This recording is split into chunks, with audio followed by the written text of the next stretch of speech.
Bom dia, pessoal do segundo ano. Tudo bem com vocês? Essa semana a gente vai fazer uma aula um pouquinho diferente, semana de prova, né? Então, eu vou tentar fazer uma revisão com vocês dos principais conteúdos que a gente falou durante esse bimestre, tá bom? Então, eu vou começar com eletroquímica, tá bom? E o que a gente precisa lembrar de eletroquímica? Bom, eu vou lendo o slide e vou fazendo a explicação para vocês. A primeira coisa que a gente precisa lembrar é da pilha de Daniel. A pilha de Daniel é constituída de uma placa de zinco em uma solução de sulfato de zinco e uma placa de cobre que em uma solução de sulfato de cobre. As duas soluções são ligadas por uma ponte salina ou por uma parede porosa. Os elétrons circulam do eletrodo de maior potencial de oxidação para o de menor potencial de oxidação. Bom, gente, primeira coisa, o que é uma pilha? A pilha é quando tem uma reação e essa reação é espontânea, que a gente fala, ou seja, ela naturalmente vai ocorrer e ela vai liberar energia. E um dos modelos mais simples que a gente tem aí para estar mostrando uma pilha e demonstrar quem são os elementos principais dessa pilha é a pilha de Daniel. Toda vez que a gente tem uma pilha, obrigatoriamente a gente tem um processo de oxidação e um processo de redução. O elemento que se oxida é aquele elemento que perde elétrons. O elemento que se reduz é o elemento que ganha elétrons. Tudo bem? Bom, então vamos agora para o diagraminha, o esqueminha da pilha de Daniel. Bom, aqui do lado direito, então, eu tenho a minha pilha de Daniel. E o que é importante? Ó, eu tenho uma placa aqui, que é um dos polos, né? Tem dois polos nessa pilha. Um vai ser positivo e um vai ser negativo. A gente já vai falar deles, tá bom? E basicamente eu tenho então uma placa de cobre, uma placa de zinco, um fio elétrico conectando as duas, e aí é aqui que eu vou ter a passagem de elétrons por esse fio. E entre as duas soluções, gente, eu vou ter um negócio que a gente chama de ponte salina. A ponte salina é nada mais que um cano com um gel lá dentro que permite um movimento dos íons, sejam eles positivos ou negativos. No caso da pilha de Daniel, gente, a gente tem um cátodo e um ânodo. Tá, vamos falar de cada um deles agora. O que é o cátodo, gente? Ele é o ponto para onde os cátions vão. Os cátions, eles têm carga positiva e eles vão para o cátodo. Então, logo, o cátodo ele tem carga positiva, tá bom? Ah, e o ânodo, ó, polo negativo, vai ser onde ocorre a oxidação, e o ânodo é a mesma coisa que o cátodo. O ânodo é para onde os ânions vão.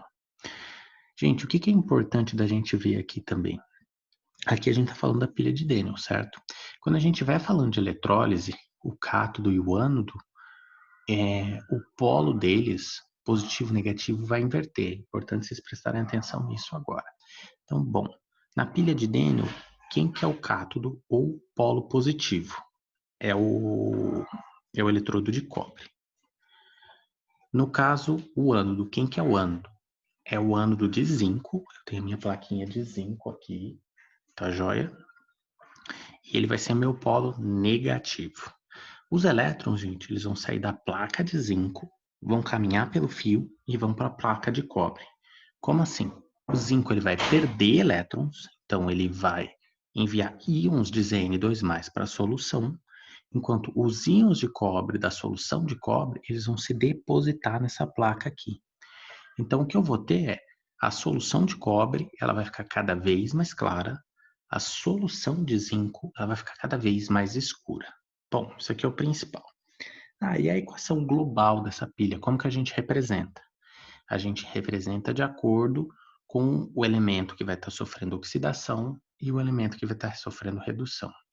Então, no princípio, ó, quem que vai estar sofrendo oxidação? É o zinco. Então, eu tinha o zinco no estado sólido e ele passou para o estado aquoso, ou ainda ele passou para um cátion 2+. E o cobre? Ele estava no estado de cátion, ele estava aqui na solução, foi e se depositou na placa. Então, ele estava no estado aquoso e passou para o estado sólido, tá bom? Ah, e se eu tiver uma outra representação que a gente usa? Aí a gente considera as interfaces, ó. A gente coloca primeiro aqui o elemento que oxida. Então tem o zinco sólido, Zn com esse pontinho aqui, ó. Isso aqui quer dizer sólido também. E Zn2+, que está aqui na solução. Aí eu tenho barra, que é porque eles estão em recipientes separados, ou seja, interfaces completamente diferentes, recipientes diferentes. E aí no outro recipiente eu tenho o cobre iônico, que está aqui, ó, cobre 2+.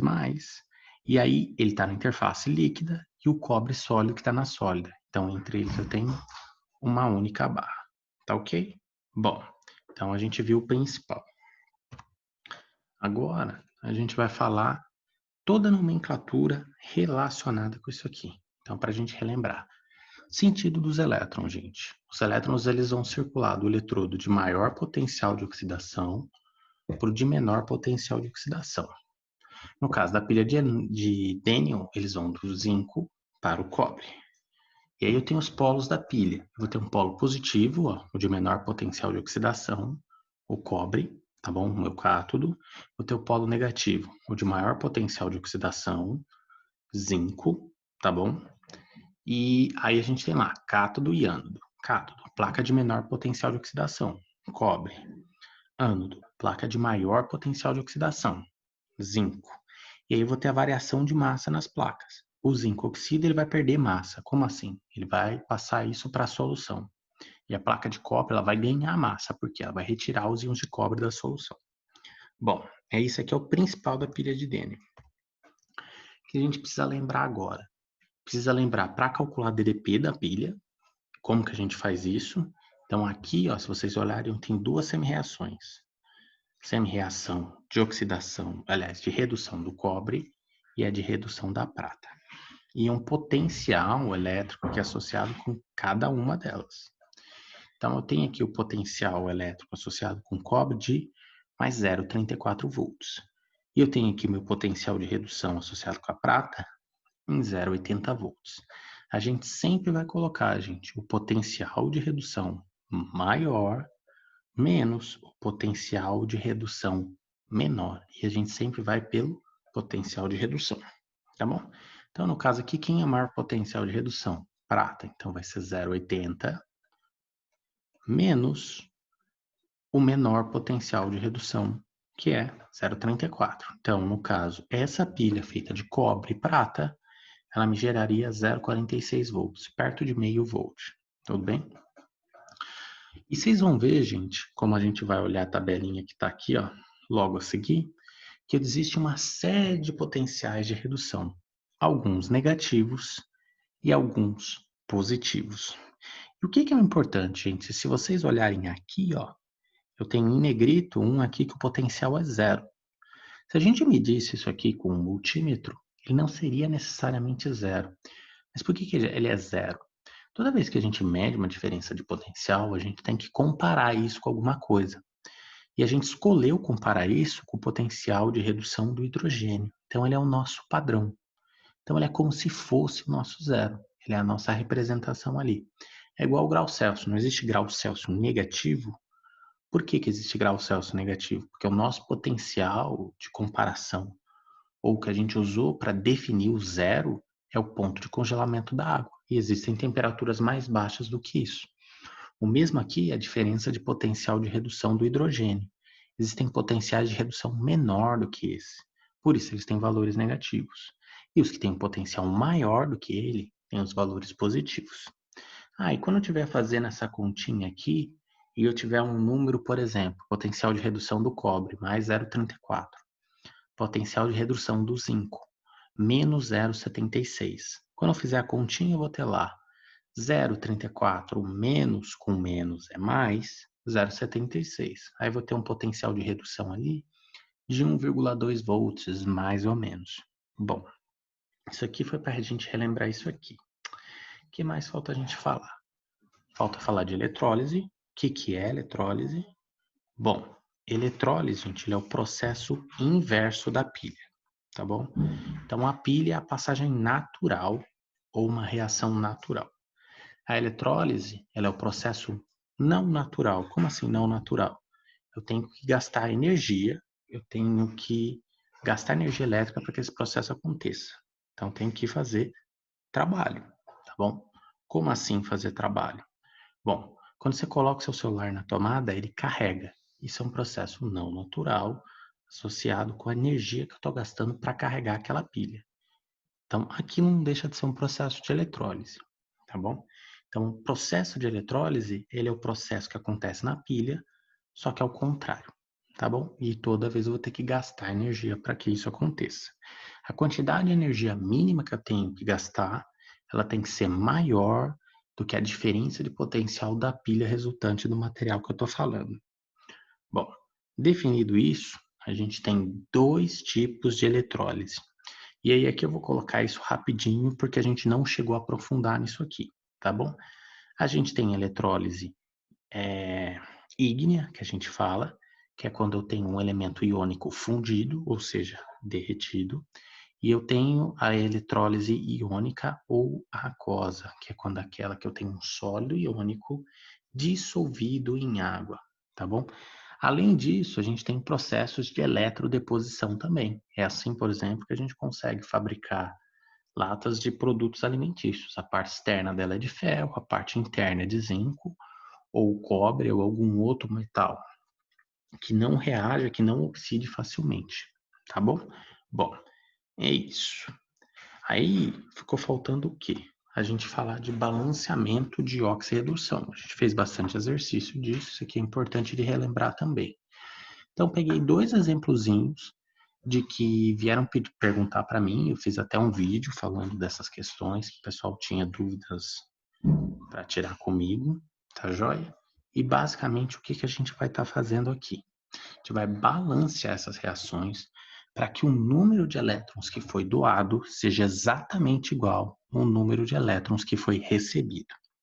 Então aqui, gente, se vocês olharem essa primeira reação, os números que estão à caneta, tá, eles foram adicionados depois do balanceamento, mas a gente vai falar disso agora. Eu tenho NO3 mais prata mais hidrogênio, formando NO2, prata iônica e água. O que a gente tem que fazer? A gente tem que comparar os NOx de todos os elementos. Então, no caso aqui, ó, vou identificar quem é o elemento que reduziu e quem é o elemento que oxidou. O NOx da prata metálica, gente, ele é zero. Mas agora, ó, ela passou para prata mais. O que significa? Ela perdeu um elétron, não foi isso? Ela tinha carga zero, passou para mais um, a carga do elétron é negativa. Se ela passou para mais um, ela perdeu um elétron. Então, ela oxidou. Oxidou enquanto um elétron, tá bom? Vamos olhar agora se um elemento oxidou, obrigatório um elemento tem que ter reduzido. Vamos ver quem que reduziu, gente. Eu tenho aqui o nitrogênio, ó, e ele está ligado com o oxigênio. O NOx do oxigênio, nesse caso, é menos 2. Como eu tenho 3 oxigênios, 3 vezes menos 2, menos 6. Então, o NOx que somado com menos 6 vai dar zero, é mais 6. Esse era o NOx do nitrogênio antes. Aí veio o nitrogênio depois aqui, ó. O nitrogênio agora está associado só com 2 oxigênios. Então, o NOx aqui vai ser menos 2 vezes 2, menos 4. O número que somado com menos 4 e dá zero é mais 4. Então, o que aconteceu aqui? Eu tinha um NOx mais 6, passei para um NOx mais 4. Eu recebi elétrons. Quantos? 2. Está aqui, ó, recebi 2 elétrons. Mais 6 menos 2, mais 4. Tudo bem? E aí, como é que eu balanceio isso, gente? Eu pego esse 2 que está aqui, ó, e eu coloco ele na frente da minha prata aqui, ó. Tá bom? Eu pego esse 1 aqui do oxidor e coloco ele na frente aqui, ó, do meu nitrogênio. E aí, os demais elementos, a gente faz a contagem para ver se está tudo certo, ó. Então, aqui eu tenho um nitrogênio, depois eu tenho que ter um nitrogênio.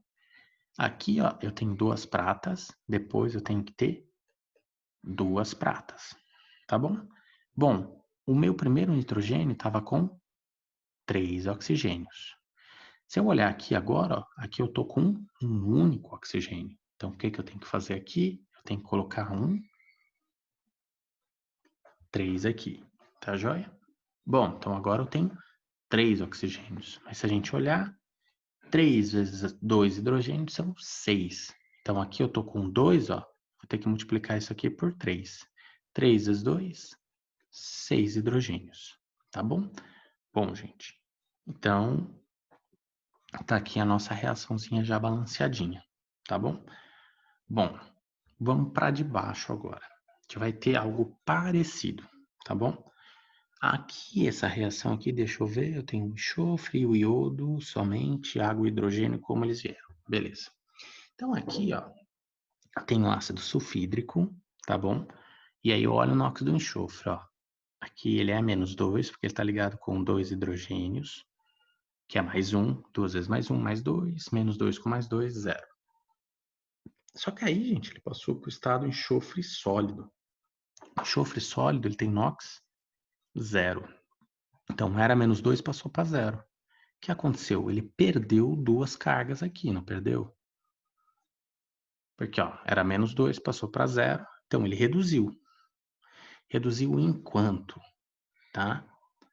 Aliás, ele reduziu não, né? Ele oxidou. É que eu tô me confundindo aqui, ó, que essas linhas estão bem próximas aqui. Eu olhei e falei, ué, mas isso não faz sentido. Bom, voltando. Então, ele era -2, passou para 0. Ele oxidou. Oxidou em quanto, ó? 2 elétrons. Perdeu 2 elétrons. Era -2, passou para 0. Bom, ok. Vamos olhar agora os próximos elementos. Tenho aqui, ó, o HiO3. E aí aqui eu tenho I2 sólido. Provavelmente I2 aqui é gasoso, tá? E 6 moléculas de água. Esquece esses 6 aqui que a gente está fazendo balanceamento. Então, não se preocupa com isso aqui, não. Bom, vamos identificar o NOx, então. O meu I aqui, ele está com NOx mais 5, porque, ó, 3 oxigênios. 3 vezes -2, -6. O hidrogênio que está do lado de cá, mais 1 com mais 5, mais 6. O valor deu 0. Beleza, então tá dando 0 aqui. E o NOx que eu tenho desse iodo depois, ó, ele era mais 5 e passou para 0. Então ele ganhou quantos elétrons, gente? Ele ganhou 5 elétrons. Tá bom? E aí, e esse vezes 2 aqui? Da onde que saiu isso aqui? Aí aqui, gente, é o seguinte. Veja que aqui eu tenho o iodo sozinho e aqui eu tenho um I2. Significa que eu tenho 2 iodos. Então eu vou ter que contar isso na hora que eu for fazer minha continha, ó. Cada um desses iodos reduziu, ou seja, recebeu 5 elétrons e eu tenho 2. Então, vou ter um total de 10 elétrons recebidos. Tá bom? Como aqui, ó, eu já tenho um 2 aqui, eu não vou precisar colocar esse 2 aqui, ó, que é do oxidor. Mas eu vou ter que colocar ele aonde? Aqui, ó, logo na entrada. Tá bom? Então, 2 elementos que vão receber 5 elétrons cada um, os dois juntos recebem 10 elétrons. Vou colocar mais, tá? Que recebeu. Vamos olhar agora o elemento que reduziu, ó. O número de redução aqui é 5. Então, eu pego esse 5, gente, venho, coloco ele aqui na frente, ó. Beleza. Então, 5 vezes 2, porque ó, o NOx era -2, passou para 0, 10. Então, eu doei 10 elétrons. Então, tá certo. Oxidação e redução aqui, perfeito. Então, deixa eu apagar aqui agora, porque tá ficando tanto risco, tá ficando confuso. Bom. Prontinho. Agora, gente, falta a gente fazer o balanceamento de quem? Da água que tá lá, ó. Então, a gente vai olhar o seguinte. Pega a caneta de novo. Eu já defini os coeficientes aqui e aqui. Se eu tinha 5 enxofres antes, eu tenho que ter 5 enxofres depois. Perfeito? Faltou quem? O hidrogênio e o oxigênio. Vamos olhar primeiro para o oxigênio. Aqui eu tenho 3, 2 vezes 3, 6. E aqui eu tenho um só, então vou ter que colocar 6 aqui. Agora a gente conta os hidrogênios, ó. 5 vezes 2, 10. 2 vezes 1, 2. 10 mais 2, 12. 6 vezes 2, 12. Então, a equação está balanceada certinho aqui. Tá joia? Bom, gente, era isso que eu queria passar para vocês, tá bom? Boa prova bimestral para vocês. A gente se vê de novo na semana que vem. Um abraço, tá joia? Tchau.